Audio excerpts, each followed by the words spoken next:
UPI లావాదేవీలపై ఛార్జీలు పడబోతున్నాయా? ఇకపై ప్రతి డిజిటల్ పేమెంట్ కు అదనపు బాధుడు తప్పదా? సోషల్ మీడియాలో వస్తున్న వార్తలు చూసి కంగారు పడిపోతున్నారా? అస్సలు కేంద్ర ప్రభుత్వం పార్లమెంట్ లో ప్రవేశపెట్టిన taxation and other loss bill 2026 అసలు మ్యాటర్ ఏంటి? ఈ చట్ట సవరణ వల్ల మీ జేబుకు చిల్లు పడనుందా? ఎవరు ఛార్జీలు కట్టాలి, ఎవరు కట్టక్కర్లేదు, అసలు కొత్త బిల్లు ఎందుకు ప్రవేశపెట్టారు, ఈ వివరాలన్నీ కూడా ఈ వీడియోలో మనం క్లియర్ గా తెలుసుకునే ప్రయత్నం చేద్దాం. చేసే ముందు మీరు తప్పకుండా వేద టీవీ న్యూస్ ని సబ్స్క్రైబ్ చేయండి.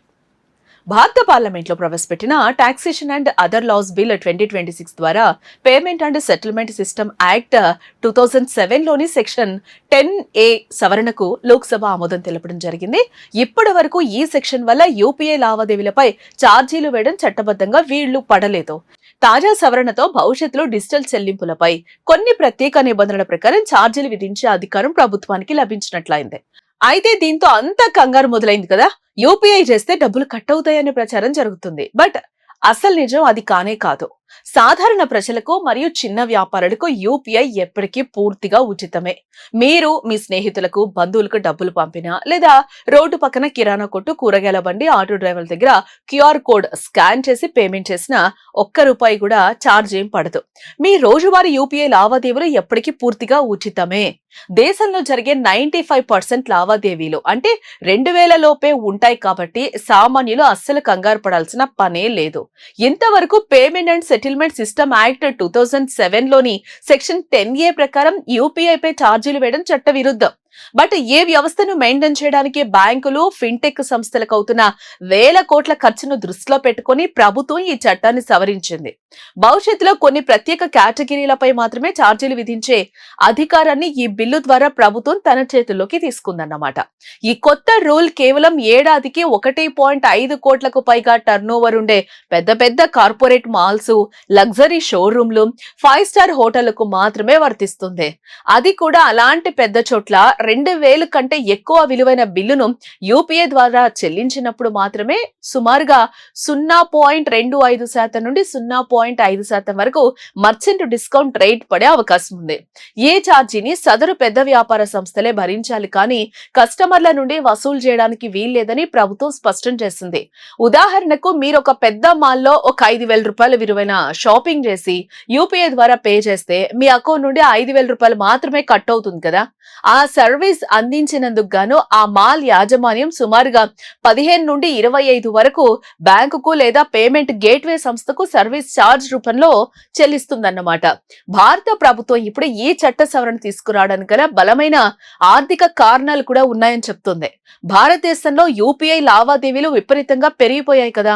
కేవలం జూలై 2026 ఒక్క నెలలోనే దేశంలో 23.6 బిలియన్ల లావాదేవీలు జరిగాయి. వాటి విలువ దాదాపుగా 29.9 ట్రిలియన్లు. ఇంత భారీ వ్యవస్థను నడపడానికి వెనక పెద్ద ఆర్థిక భారం ఉంది. యూపీఐ వ్యవస్థను 24 గంటలు ఎక్కడా సర్వర్ డౌన్ కాకుండా నడపడానికి బ్యాంకులు, గూగుల్ పే, ఫోన్ పే వంటి పేమెంట్ సర్వీస్ ప్రొవైడర్లు ప్రతి సంవత్సరం సుమారుగా 10,000 కోట్ల నుండి 20,000 కోట్లు ఖర్చు చేయాల్సి వస్తోందంట. ఇప్పటి వరకు 0 MDR రూల్ ఉండటం వల్ల వీరికి ఎలాంటి ఆదాయం వచ్చేది కాదు. సో ఈ భారాన్ని తగ్గించి వ్యవస్థను స్థిరంగా నడపడానికి ఈ చట్టం తీసుకురావడం జరిగింది. గత కొన్నేళ్లుగా బ్యాంకులు నష్టపోకుండా ఉండేందుకు కేంద్ర ప్రభుత్వమే బడ్జెట్ ద్వారా కొంత ఆర్థిక సహాయం అందిస్తూ వస్తోంది. ఉదాహరణకు ఏడాదికి సుమారుగా 2,000 కోట్ల వరకు ప్రభుత్వం సబ్సిడీ ఇస్తుంటే పరిశ్రమ ఖర్చు మాత్రం 10,000 కోట్ల పైనే ఉంటుంది. ప్రతి ఏటా ప్రభుత్వం ఇంత పెద్ద మొత్తంలో ప్రజల సొమ్మును సబ్సిడీగా ఇవ్వడం కంటే లాభాల్లో ఉన్న పెద్ద వ్యాపార సంస్థల నుండి ఆ ఖర్చును రాబట్టడం మంచిదని ప్రభుత్వం భావించింది. డిజిటల్ లావాదేవీలు పెరిగే కొద్దీ ఆన్లైన్ ఫ్రాడ్స్ మరియు సైబర్ నేరాలు కూడా ఎక్కువ అవుతూ ఉన్నాయి. వినియోగదారుల డేటాను రక్షించడానికి మరింత పటిష్టమైన సెక్యూరిటీ సిస్టమ్ మరియు డైనమిక్ సెక్యూరిటీ మెజర్స్ వంటి అడ్వాన్స్డ్ టెక్నాలజీని ఏర్పాటు చేయడానికి బ్యాంకులు, ఎన్పీసీఐల దగ్గర తగినన్ని నిధులుండాలి. పెద్ద వ్యాపారుల నుండి వచ్చే ఎండిఆర్ ఛార్జీలను ఈ భద్రతా ఏర్పాట్లకు ఉపయోగిస్తారు. అలాగే భవిష్యత్తులో గ్లోబల్ పేమెంట్స్ కావచ్చు, ఆఫ్లైన్ పేమెంట్స్ మరియు క్రెడిట్ లైన్ ఆన్ యూపీఐ వంటి మరిన్ని కొత్త టెక్నాలజీలను తీసుకురావడానికి నిరంతర పెట్టుబడులైతే అవసరం. ఈ ఆదాయ నమూనా ద్వారా బ్యాంకులు మరింత ఉత్సాహంగా డిజిటల్ మౌలిక సదుపాయాలను కూడా పెంచుతాయి.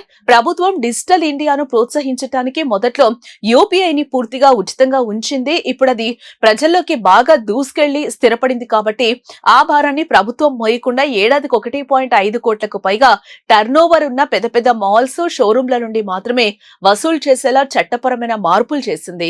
కేంద్ర మంత్రి నిర్మలా సీతారామన్ కూడా ఇదే చెప్పారు కాబట్టి సామాన్యులు ఎటువంటి ఆందోళన చెందకుండా యూపీఐ పేమెంట్స్ హ్యాపీగా చేసుకోవచ్చు. ఇలాంటి ఇంట్రెస్టింగ్ వీడియోస్ కోసం తప్పకుండా మీరు వేదా టీవీని సబ్స్క్రైబ్ చేసుకోండి.